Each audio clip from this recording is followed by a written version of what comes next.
Assalamualaikum warahmatullahi wabarakatuh. Halo semuanya, selamat datang di video pembelajaran kali ini. Pernah nggak sih kalian sadari jika dalam kehidupan sehari-hari kita ini seringkali menggunakan bahasa yang berbeda-beda, tapi tergantung dengan siapa kita akan berbicara ya? Ya, itulah yang disebut sebagai ragam bahasa. Di video kali ini saya akan membahas tentang apa itu ragam bahasa dan juga pembahasan lainnya. Sebelum lebih lanjut ke pembahasan, pernah nggak sih kalian mendengar pepatah mengatakan tak kenal maka tak sayang? Baik, izinkan saya perkenalan terlebih dahulu. Perkenalkan, nama saya Konita Angelandari dengan NPM 234014752, kelas A2, Prodi Manajemen. Yuk langsung saja ke video pembahasannya.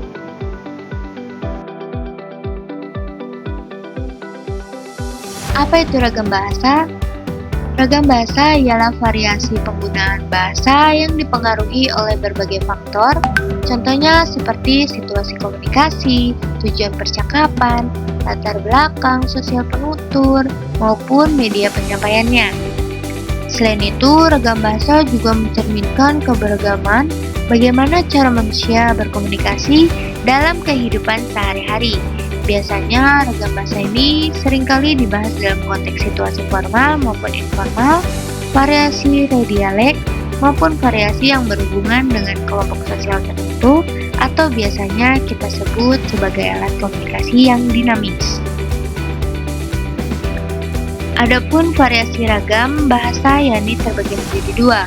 Yang pertama ada ragam bahasa lisan, di mana digunakan dalam percakapan langsung antara pembicara dan juga pendengar. Yang kedua ada ragam bahasa tulis, yang dimana digunakan dalam bentuk tulisan seperti laporan, buku, maupun artikel.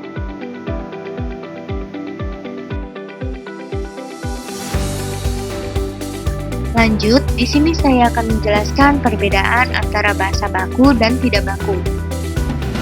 Apa sih bahasa baku itu?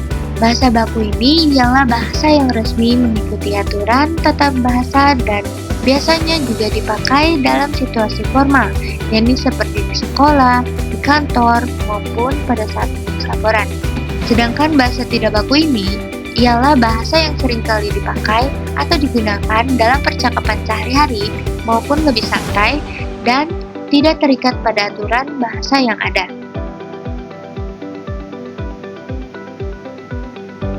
Pembahasan selanjutnya yakni tentang bahasa dialektal dan regional, di mana keduanya merupakan jenis bahasa yang digunakan oleh kelompok masyarakat tertentu berdasarkan daerah maupun budayanya. Yang pertama ada bahasa dialektal. Bahasa dialektal ini ialah beberapa macam bahasa yang digunakan oleh sekelompok masyarakat berdasarkan wilayah geografis sosial maupun budaya yang etnis. Sedangkan bahasa regional ini bahasa yang berpengaruh terhadap lokasi secara geografis atau biasanya kumpulan berbagai macam bahasa yang tetap. Adapun fungsi dari kedua jenis bahasa ini, yakni sebagai identitas sosial, alat komunikasi, sebagai warisan bahasa, maupun membentuk keunikan dalam bahasa.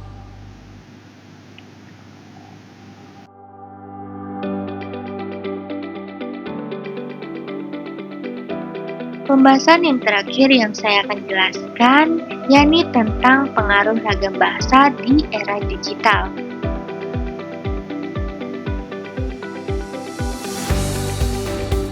Era digital ini membawa perubahan signifikan dalam cara manusia berkomunikasi, termasuk dalam penggunaan ragam bahasa.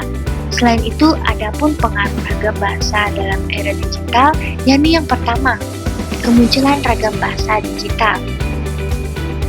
Bahasa digital ialah bahasa atau komunikasi yang khas di era teknologi zaman sekarang.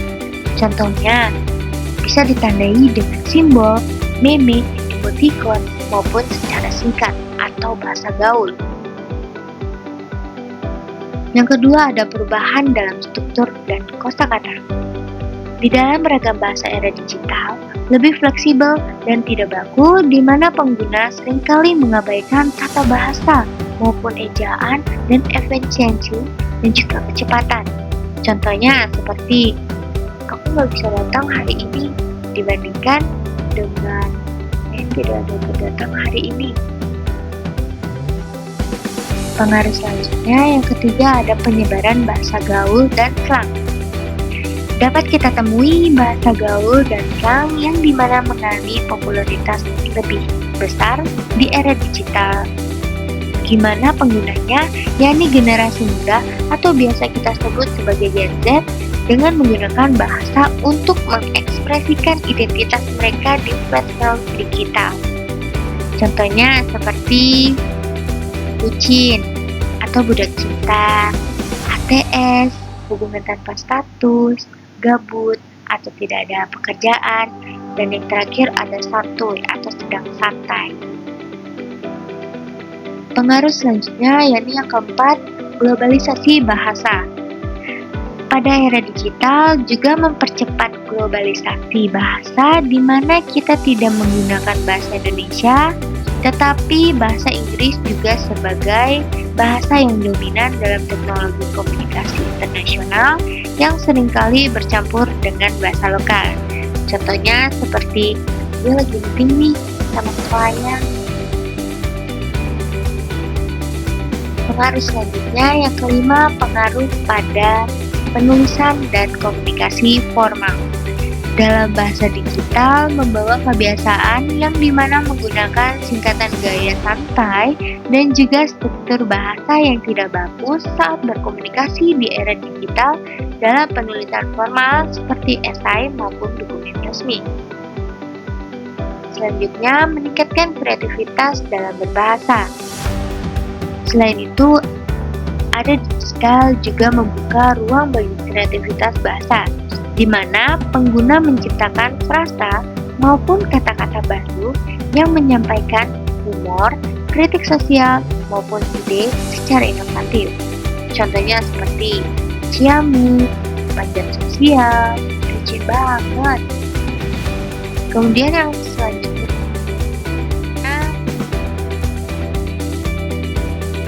pelestarian bahasa daerah di media digital.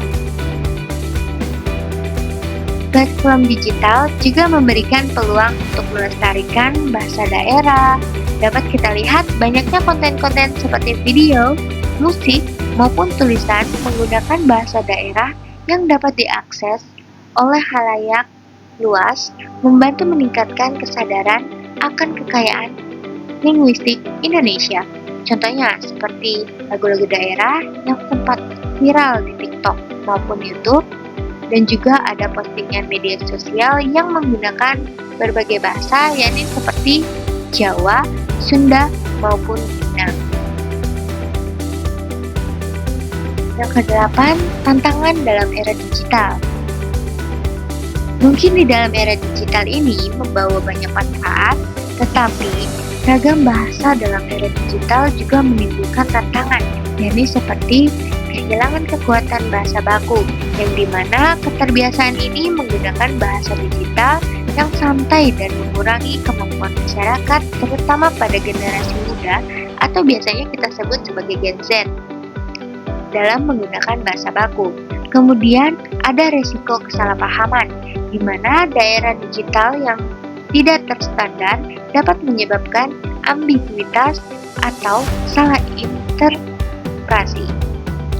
Yang terakhir, pergeseran bahasa lokal, yang dimana pengguna bahasa global seperti bahasa Inggris dapat mengurangi penggunaan bahasa daerah maupun mempengaruhi kelestariannya. Yang kesembilan, ada peran teknologi dalam perkembangan bahasa. Zaman sekarang, banyak sekali oknum yang menggunakan teknologi kecerdasan buatan seperti AI maupun Google Translate, yang dimana dapat membantu meningkatkan akses bidang bahasa dan juga dapat mempermudah secara tidak langsung memperkaya pengguna ragam bahasa. Yang terakhir, meningkatkan kreativitas dalam berbahasa.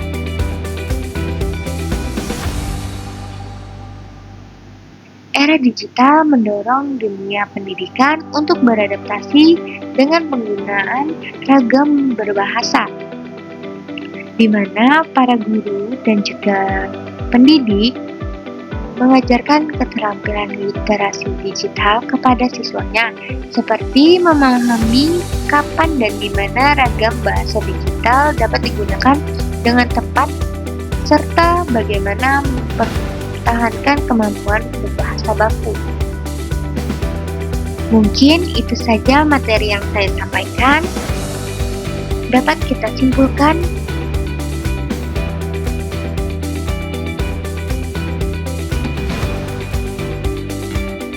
bahwa ragam bahasa merupakan variasi dalam penggunaan bahasa yang dipengaruhi oleh situasi, tujuan komunikasi, latar belakang sosial penutur, dan media penyimpanannya.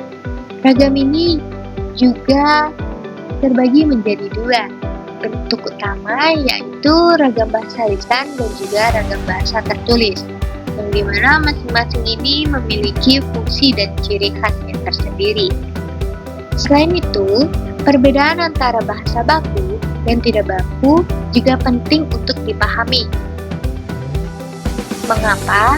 Karena bahasa baku digunakan dalam situasi resmi dan mengikuti aturan bahasa yang benar, sedangkan bahasa tidak baku digunakan dalam percakapan santai dan lebih fleksibel. Di samping itu, terdapat pula bahasa dialektal dan regional yang mencerminkan identitas budaya maupun wilayah masyarakat tertentu. Selanjutnya, di era digital, penggunaan bahasa mengalami perubahan yang sangat-sangat besar. Munculnya istilah baru, penyebaran bahasa gaul, serta pengaruh teknologi terhadap komunikasi formal menjadi fenomena yang tidak bisa dihindari. Perubahan ini memberikan dampak positif seperti meningkatnya kreativitas dalam berbahasa, namun juga membawa tantangan terutama dalam pelestarian berbahasa daerah dan menjaga kualitas penggunaan bahasa yang baik dan benar. Dengan memahami ragam bahasa dan perubahannya, kita diharapkan dapat menggunakan bahasa secara tepat sesuai konteks, sekaligus ikut menjaga keberagaman dan kekayaan bahasa Indonesia di tengah perkembangan zaman.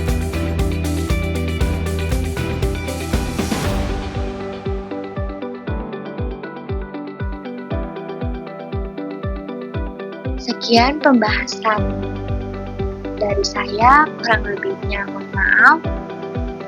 Saya akhiri, wassalamualaikum warahmatullahi wabarakatuh.